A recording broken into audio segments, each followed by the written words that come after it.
Hello जी, welcome to the new session. आज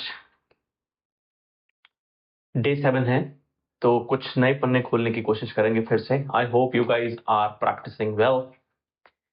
तो आज जो हम टॉपिक कवर करने वाले हैं ना, वो थोड़ा सा अलग है बट इम्पॉर्टेंट है। ठीक है, तो आज हम बेसिकली समझने वाले हैं आर्टिकल्स के बारे में, क्या होते हैं आर्टिकल्स और इन्हें कैसे हम यूज कर सकते हैं। यही सारी बात हम करने वाले हैं। वीडियो थोड़ी सी लंबी हो सकती है, तो आखिर तक जरूर देखिएगा और कुछ एग्जाम्पल्स के माध्यम से भी समझने की कोशिश करेंगे फुल क्लैरिटी के साथ कि कैसे आर्टिकल्स को हमको यूज करना चाहिए, कहाँ पे कौन सी ऐसी जगह है जहाँ पे हम मिस्टेक्स भी करते हैं, उनको तफसील से समझेंगे।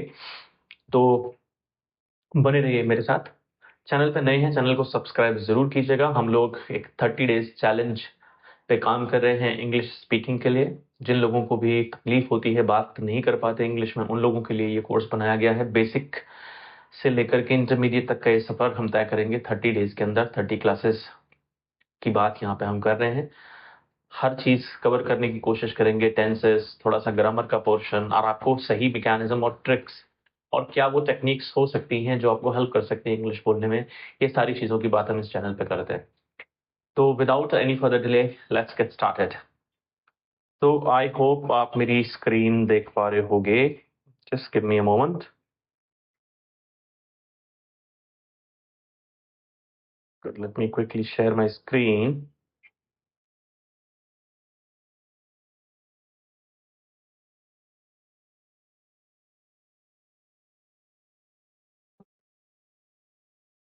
हाँ जी, आपको मेरी स्क्रीन दिख रही होगी अभी। गुड। तो बात करते हैं आर्टिकल्स के बारे में। ठीक है, तो हम बात करेंगे आर्टिकल्स के बारे में। ठीक है, तो आर्टिकल्स बेसिकली दो तरीके के होते हैं। एक होता है डेफिनेट आर्टिकल और एक होता है इनडेफिनेट आर्टिकल। तो जो डेफिनेट आर्टिकल है वो हो गया मेरा द या दी, और इनडेफिनेट आर्टिकल्स हो गए मेरे ए और एम। ठीक है, तो सबसे पहले बात करेंगे इनडेफिनेट आर्टिकल्स की, कहाँ पे हम यूज करते हैं, कैसा क्या सही तरीका है इनको यूज करने का। ठीक है, तो सबसे पहले देखते हैं यहाँ पे ए और एन। ठीक है, तो अब हमारे पास इंग्लिश में जो करेक्टर्स होते हैं वो होते हैं 26। ठीक है जी, अब out of this 26 we have 21 consonants. ठीक है, और वी हैव 5 वॉवल्स। ठीक है, अब ये जो 5 वॉवल हैं ये कौन कौन से हैं? ये हो गया ए, ई, आई, ओ एंड यू। ये 5 हमारे पास वॉवल्स हैं। अब ये मैं किस लिए बता रहा हूं, क्योंकि जब तक आपको ये समझ में नहीं आएगा आप आर्टिकल्स को सही तरीके से यूज नहीं कर पाएंगे। ठीक है, तो पहला क्राइटेरिया क्या है कि जब भी कोई वर्ड, ठीक है, का उच्चारण यानी कि साउंड कॉन्सोनेंट की तरह आए, तो वहां पे हम क्या यूज करते हैं? ए यूज करते हैं। ठीक है, अगर साउंड वॉवल की तरह आती है तो वहां पे हम क्या यूज करते हैं? एन यूज करते हैं। This is the first logic. ठीक है, जैसे फॉर एन एग्जाम्पल मैंने आपसे कहा एप्पल। ठीक है, अब एप्पल में साउंड कैसे आ रहा है? ए के जैसा साउंड आ रहा है, इसलिए हम यहाँ पे क्या यूज करेंगे? An apple. ठीक है, अब मान लीजिए मैं बोलता हूं आइसक्रीम। ठीक है, तो आइसक्रीम में कैसा साउंड आ रहा है? आ के जैसा साउंड आ रहा है। ठीक है, कैसा साउंड आ रहा है? आ के जैसा साउंड आ रहा है, तो हम क्या करेंगे? An ice cream.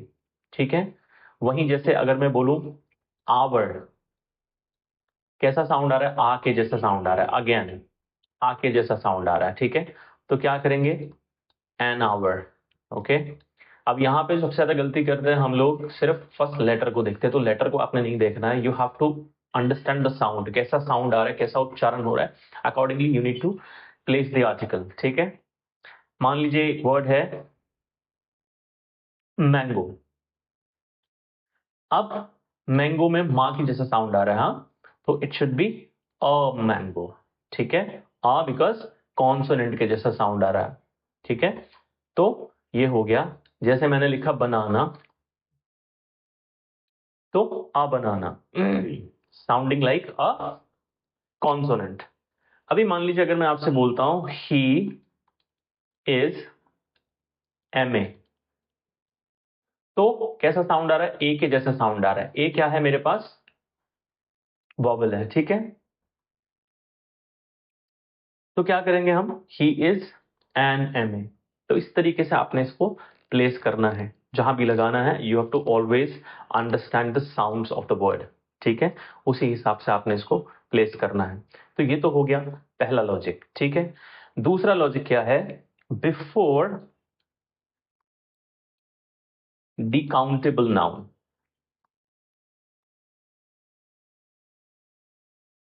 तो बिफोर द काउंटेबल नाउन मतलब हो गया ये कि जो चीज आप गिन सकते हो, ठीक है, जो काउंटेबल है, उसके पहले ही आप ए और एन का यूज करेंगे। एंड एक कंडीशन और है, द काउंट में भी 1 होना चाहिए, तभी ए या एन आप यूज कर सकते हो, अदरवाइज नहीं कर सकते, ठीक है। जैसे मान लो फॉर एन एग्जाम्पल, कुछ नाउन को समझते हैं काउंटेबल और अनकाउंटेबल कैसे होता है। जैसे मैंने बोला टेबल, ठीक है। तो टेबल को हम काउंट कर सकते हैं 1 टेबल, 2 टेबल, 3 टेबल, ठीक है। अगर ये टेबल एक है तो मैं क्या करूंगा? अ टेबल, ठीक है।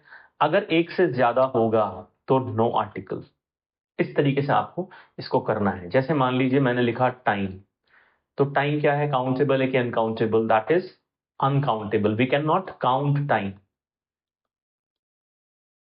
Unless it is in days, minutes, hours, months, years, ठीक है। मान लीजिए मैंने कहा मनी, ठीक है। मनी क्या है? अनकाउंटेबल है अगेन। तो we do not need to use article A और एन। अगर मनी है that is uncountable, but if it is currency note then it is countable, 1 rupee, 2 rupee, 3 rupees, $1, $2, like this, ठीक है। तो ये चीज हमें समझना है हमको। बिफोर काउंटेबल नाउन मतलब नाउन काउंटेबल होना चाहिए and count should be 1, then only we can use A और an. Let's say for an example, मैंने लिखा यहाँ पे एग, तो पहले देखो साउंड कैसा आ रहा है? ए के जैसा साउंड आ रहा है, एग, ठीक है। तो क्या हो जाएगा? एन एग, और एग्स को हम काउंट भी कर सकते हैं, ठीक है। अब मान लीजिए यहाँ पे अगर एग्स हो गया तो भी नो आर्टिकल। तो इस तरीके से ही हमें आर्टिकल्स का यूज करना है। तो ये तो रही ए और एन की बात, ठीक है। ये डिफरेंस है यहाँ पे। मैं डिस्क्रिप्शन में एक शीट भी लगा दूंगा जहाँ पे आप प्रैक्टिस कर सकते हैं, और कुछ लिंक आपके साथ शेयर कर दूंगा जहां से आप प्रैक्टिस कर सकते हैं। डिस्क्रिप्शन में मिल जाएगा आपको, ठीक है, फॉर बेटर क्लैरिटी। और इसके बावजूद भी अगर कुछ डाउट रह जाते हैं आपके तो कमेंट सेक्शन में मुझे पूछ सकते हैं, ठीक है। अब बात करते हैं दा और दी, दोनों होता है, ठीक है। प्रोनाउंसिएशन स्पेलिंग सेम है, but sometimes we pronounce the, sometimes we pronounce the. क्या डिफरेंस है? व्हाई और when do we pronounce it differently? तो whenever the same logic applies here, जब भी आपके पास साउंड जो आएगा, साउंड अगर आता है आपका कॉन्सोनेंट के जैसा, ठीक है, तो क्या यूज करेंगे? द यूज करेंगे। स्पेलिंग इज दिस ओनली, ठीक है। बट अगर मेरा साउंड आता है वॉवल के जैसा, तो हम यूज करेंगे दी प्रोनाउंसिएशन। जैसे for an example, in the morning, in the morning. Morning means M के जैसा साउंड है, एम इज अ कॉन्सोनेंट, तो क्या यूज करेंगे? The, in the morning. और अगर ये आफ्टरनून है तो इन दी आफ्टरनून, ठीक है। इस तरीके से हमको दा का यूज हम देखना है। तो ये हुआ एक पहला पहला जो डिफरेंस की हमने बात करी। अब इसको यूज कैसे करते हैं? देखो ये है डेफिनेट आर्टिकल, ठीक है। तो उन चीजों के लिए खास तौर से हमको इसको यूज करना है जब हमको चीजों को स्पेसिफिक करना हो। जैसे फॉर एन एग्जाम्पल, मैंने बोला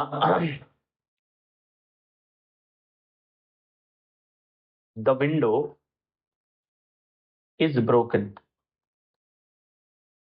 मतलब यहां पे मैं चीजों को स्पेसिफिक बना रहा हूं, या मैं दूसरे सेंस में बोल सकता हूं कि अगर मैंने लिखा एक एग्जांपल और इसके साथ में, मैंने लिखा अ window is broken, a window is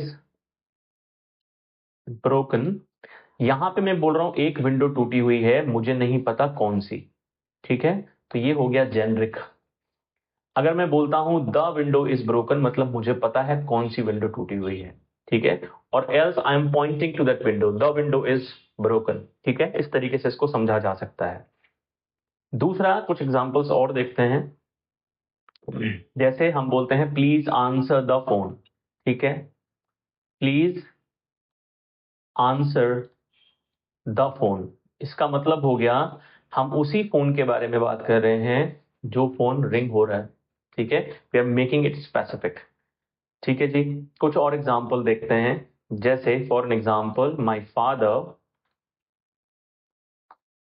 gave me a pen and a wallet on my birthday. Okay, the pen is very nice. The pen is very nice. So in this example, at one place I'm using a, and on the other place I'm using the in the same example. So it means like इसको समझने की कोशिश करते हैं। मेरे पिताजी ने मुझे एक पेन और एक वॉलेट मेरे जन्मदिन पे दिया।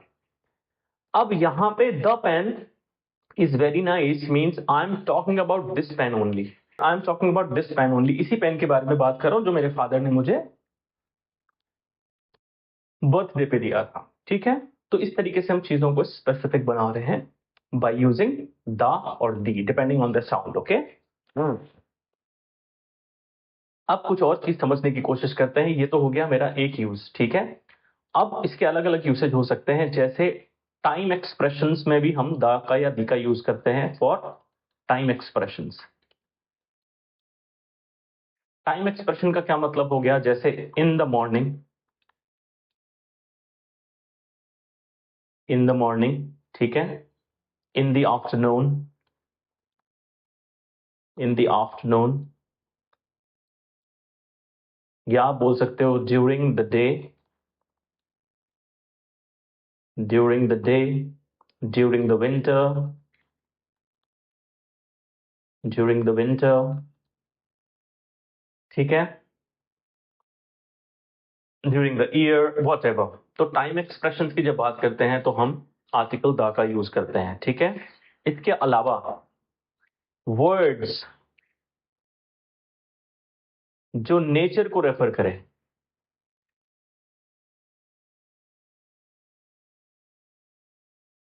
Referring to the nature,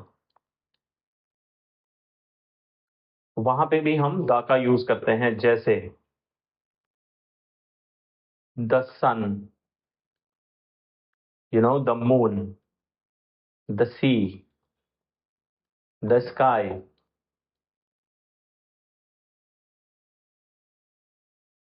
the river, okay. तो words referring to the nature, ऐसे वर्ड्स जो नेचर को रेफर करते हैं वहां पे भी हम द का यूज करते हैं, ठीक है। इसके अलावा म्यूजिकल इंस्ट्रूमेंट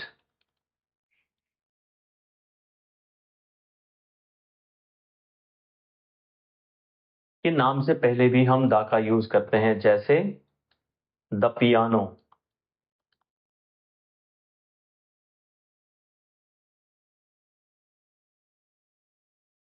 द फ्लूट, ठीक है। तो म्यूजिकल इंस्ट्रूमेंट की बात कर ली हमने। आई होप आपको समझ में आया होगा। तो this is it in this chapter. अगर कोई भी डाउट आपका है, कोई भी चीज़ आपको अगर क्लियर नहीं हुई, कोई भी समस्या है, तो आप मुझे कमेंट सेक्शन में ज़रूर पूछ सकते हैं। और जो शीट में लगाऊंगा उस शीट को थोड़ा सा रेफर ज़रूर कीजिएगा, just to have better clarity on this topic. Okay, so that's it for today. I'll see you in the next session very soon. Till the time, stay happy, stay blessed. Thank you very much.